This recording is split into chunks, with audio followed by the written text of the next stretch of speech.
At the Brown Black Forum, when he entered the hall, it was like a rock star had walked into the auditorium. People were standing up. It was almost a stampede to try to get close to him. So it's almost like the Bill Clinton, Oprah Winfrey showdown.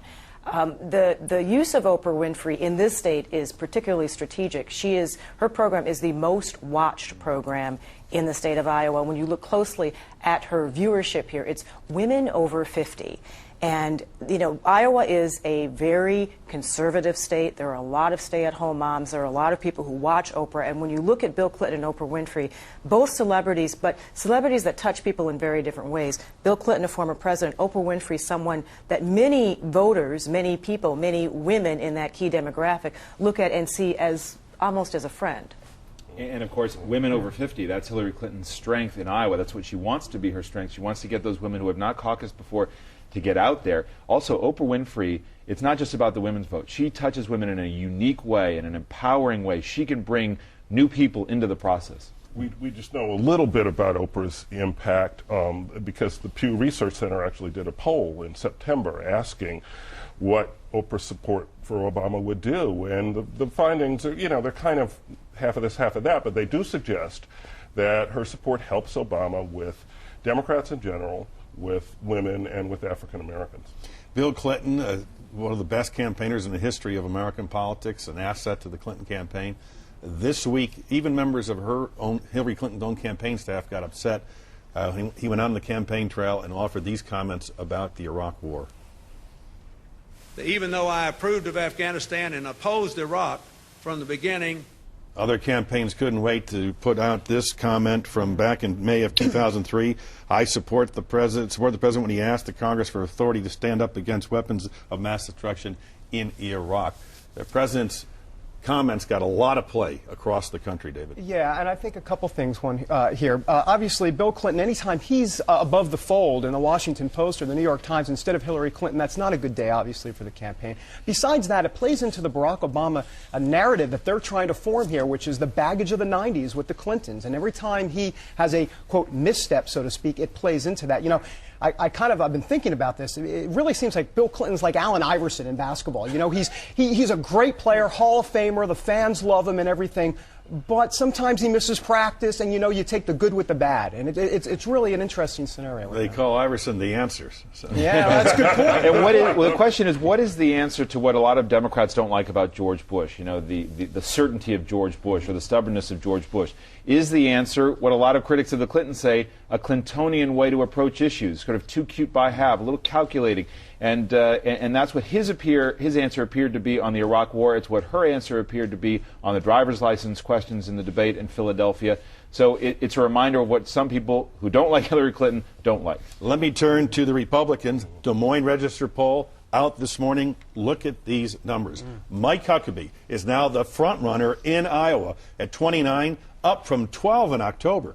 Mitt Romney's at 24, down from 29 in October. Rudy Giuliani at 13. Fred Thompson at 9, down from 18. I want to underscore that Mike Huckabee has spent $300,000 in Iowa. Mitt Romney spent $7 million, David Brody. Bang for your buck, Tim. That's called bang for your buck. You know, listen, the reality is what turned this around for Mike Huckabee was in October at the Family Research Council Value Voters Summit. That was in October. His numbers started skyrocketing starting in October and beyond. And because what he did, I like to call that the I'm one of you speech, because that's exactly what he did. He walked into that ballroom at the Hilton Hotel and basically said, listen, I speak your language, talking to the evangelicals. But beyond that, he talked about his electability. And that was very important, and national security. Michelle, you're out in Iowa. Are you hearing much about the Republicans? I'm hearing a lot about the Republicans. The person who's not in Iowa right now, though, is Mike Huckabee, and that tells you something. That's confidence. Once those numbers started rising, he started leaving the state, feeling that he could actually leave the state to raise money elsewhere, and that says a lot. You know, I've spent some time talking to evangelicals here, and I spent some time with a Christian conservative pastor, And he's just flummoxed. He looks at the lot, and he can't settle on any one of them. They all have issues for him. And so, you know, Mike Huckabee is the one that they can settle on, but for a number of people, they still look at that tax issue with Huckabee, and they're still not comfortable there. So there still may be some surprises, but I think the most interesting thing in that Des Moines Register poll was when you move down and when you see where McCain is at right now, down there with Ron Paul and Tom Tancredo. And what you might see is an interesting thing, you know, as in those last 5 weeks, Ron Paul is starting to slowly pick up support. He may actually come in third here. The tax issue with Huckabee is, as governor, he did raise some taxes, and there's widely circulated tape of his speech he gave to the legislature by the Club for Growth, which has him on the record on that. After Iowa comes New Hampshire, and let me pick up on what Michelle was saying about John McCain. This is the state McCain is trying to make his claim. And look at this. It's Romney 29, Giuliani 19, McCain 21. Huckabee 7, Ron Paul 4, Thompson 4. In one poll, the other 34, Romney 20, Giuliani 13, McCain, Huckabee 7, Ron Paul 8, Thompson 2. Some news this morning. The Manchester Union Leader, the biggest paper in New Hampshire, Manchester Union Leader, New Hampshire Union Leader, endorsing John McCain. This is what they said. What is most compelling about McCain is that his record, his character, his courage show him to be the most trustworthy, competent, and conservative of all those seeking the nomination. Simply put, McCain can be trusted to make informed decisions. Back in 2000, that same paper endorsed Steve Forbes and said that John McCain was the most liberal guy on the Republican side. So even Joe McQuaid has a capacity for growth, the editor. After that, we go on to South Carolina. Here's the Republican.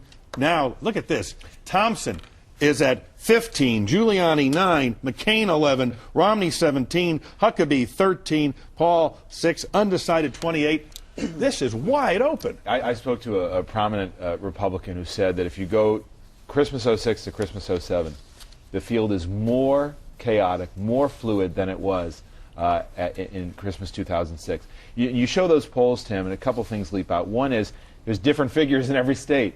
And if you're Rudy Giuliani, that's exactly what you want. You want this muddle in the early states so he can bring in his February 5th strategy and really run the table, since he's not as strong in the early states. With big states, Florida, California. Right, where they think that he will do much, much better. You talk about McCain, particularly in New Hampshire, and it's interesting. His people believe that if that on the ideological continuum, he will fall in between Giuliani and Romney. And so it puts him in a good place, because if voters come off of either of those candidates, they're likely to go to him. They hope a winning strategy there. Gene, a big week in the press for Rudy Giuliani, one that he really wouldn't enjoy. Yeah. Here's how the New York tabloids played it up, and look at this. Doesn't add up. Tryst fun. An analysis piece by Glenn Johnson, the Associated Press, wrote it this way. Security billing case raises questions Giuliani has tried to avoid in campaign. The revelation that security costs for Rudy Giuliani's tryst with Judith Nathan were spread to obscure New York accounts exposes the former mayor to harsh questions his campaign wanted badly to avoid about character, truthfulness, and a penchant for secrecy.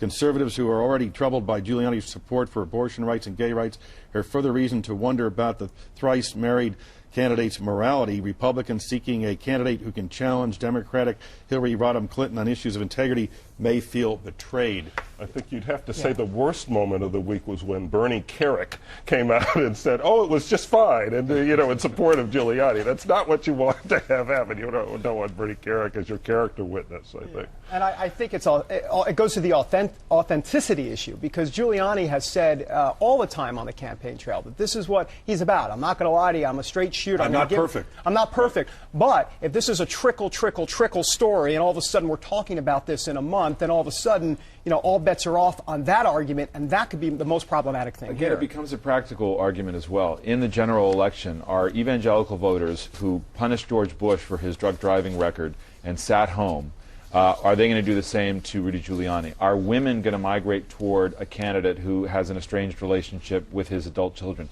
These are questions that I think Republicans have to ask in the primary process as they look forward. And yet, Michelle, Rudy Giuliani's campaign believes that if Mike Huckabee beats Mitt Romney in Iowa and Giuliani can come in a strong third, that will give him some momentum going into New Hampshire with a weakened Mitt Romney and keep Giuliani's hopes alive.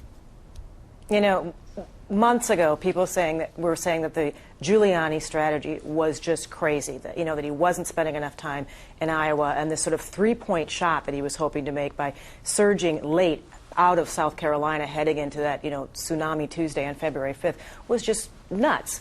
And now it looks like it may have actually worked for them. If Huckabee does win in Iowa, that's very, very good news for Giuliani. But I want to reach back to something that David said.